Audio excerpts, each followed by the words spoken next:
সোমবার সিপিআইএম কুমারঘাট মহকুমা কমিটির ডাকে কুমারঘাট শহরে দলের প্রকাশ্য সভা ও মিছিল অনুষ্ঠিত হয়। এদিনে 4 দফা দাবির ভিত্তিতে এই কর্মসূচি।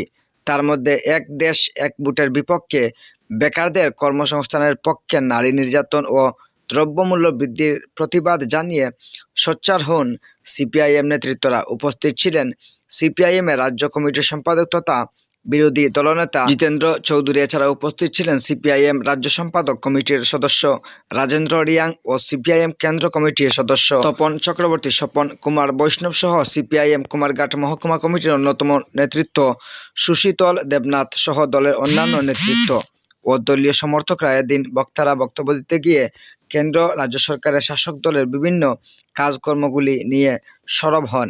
Bureau report, star Tripura. মোটামুটি ভাবে শুধু বাজেট পাস হতে পারে, যেটাকে বলা হয় অর্থ বিল।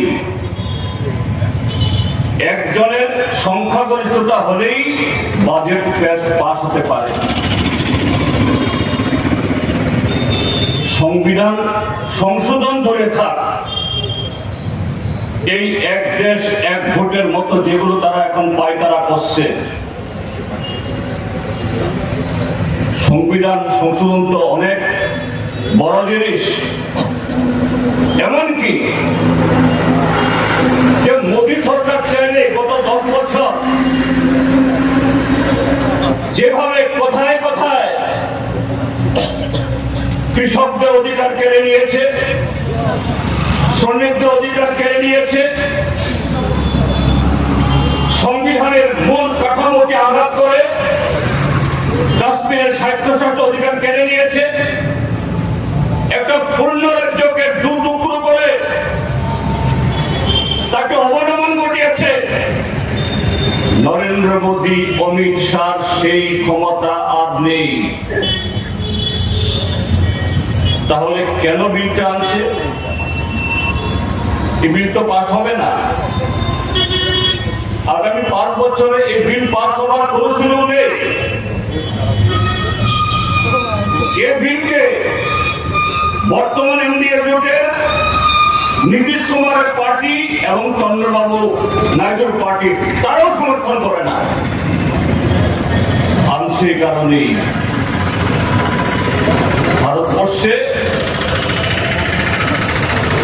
নরেন্দ্র মোদীর নেতৃত্বে গত 10 বছর ধরে যে কর্পোরেট লেহন নীতি চলছে, দেশের গরিব সাধারণ মানুষকে যেরকম ভাবে শোষণ করে, বড় লোকের সম্পদের পাহাড়ের চূড়া তৈরি করা হচ্ছে, এবং আগামী দিন বিকশিত ভারতের নামে, অমৃতকালের নামে, সুশাসনের নামে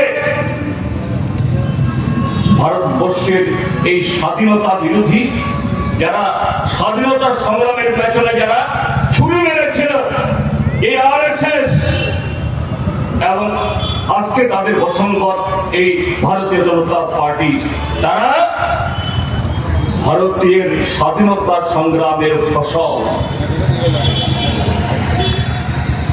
বিগত 1000 বছরে এই ভারতবর্ষের সভ্যতার আন্দোলনের ফসল। ধর্ম নিরপেক্ষতা, যুক্তরাষ্ট্রীয় কাঠামো, যার স্পিরিট, যার আত্মা আমাদের ভারতীয় সংবিধানের মধ্যে নিহিত হয়েছে, সেই সংবিধানকে তারা দুর্বল করতে চায়। সেই সংবিধানকে দুর্বল করে আদানি, আম্বানি এবং তাদের আরো কিছু পুষ্য যে সমস্ত একচেটিয়া পুঁজিপতি, তাদেরকে পুষ্ট করতে চায়। কাজেই মানুষের দৃষ্টিকে অন্যদিকে দাবিত করতে হবে।